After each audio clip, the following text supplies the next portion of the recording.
Sumber hukum menurut Mokhtar Kusumaatmadja yaitu sumber dari mana kita mendapatkan atau menemukan ketentuan-ketentuan hukum internasional. Kemudian sumber hukum internasional menurut para sarjana hukum internasional itu ada 5, yaitu ada kebiasaan, kemudian ada traktat, dan traktat ini salah satu contohnya adalah persoalan politik. Kemudian ada keputusan pengadilan atau badan-badan arbitrase. Yang keempat ada karya-karya hukum, dan yang kelima adalah keputusan atau ketetapan dari organisasi atau lembaga internasional.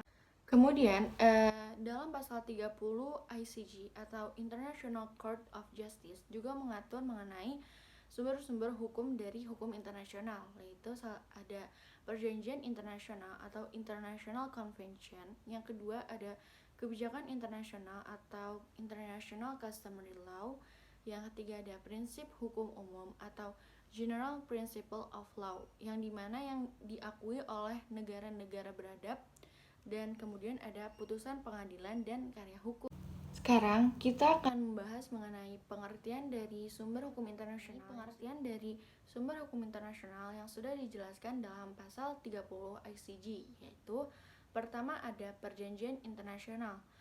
Perjanjian internasional menurut Vienna Convention 1969 pasal 2 ayat 1A, yaitu treaty means an international agreement concluded between states in written form and governed by international law, whether embodied in a single instrument or more related instrument at whatever its particular destination. Kemudian terdapat beberapa istilah lain untuk perjanjian internasional, yaitu salah satu contoh dari perjanjian internasional ini ada Agreement Agriculture of WTO.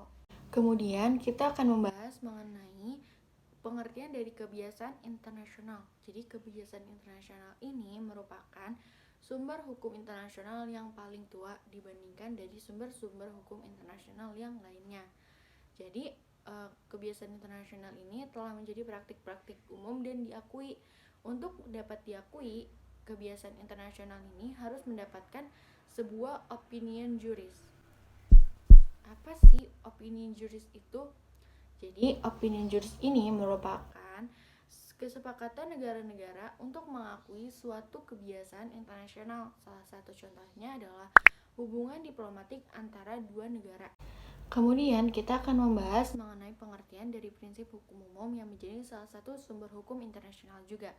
Jadi di sini prinsip hukum umum ini merupakan aturan dasar atau prinsip yang telah hidup di masyarakat internasional dan diakui keberadaannya. Salah satu contoh dari prinsip hukum umum ini adalah ius cogens. Apa ya ius cogens itu? Jadi ius cogens merupakan aturan-aturan dasar hukum internasional umum. Nah, salah satu dari contoh ius cogens ini adalah hak untuk hidup.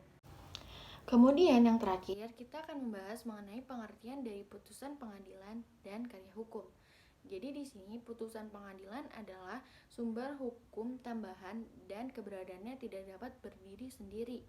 Sedangkan kalau karya hukum adalah sifatnya bersifat tambahan dan tidak mengikat, serta karya hukum ini tidak dapat menciptakan hukum. Perlu digarisbawahi bahwa putusan pengadilan maupun karya hukum tidak dapat menciptakan hukum dan tidak mengikat, jadi hanya bersifat sebagai pelengkap untuk 3 sumber hukum internasional di atasnya, seperti perjanjian internasional, kebiasaan internasional, dan prinsip hukum umum.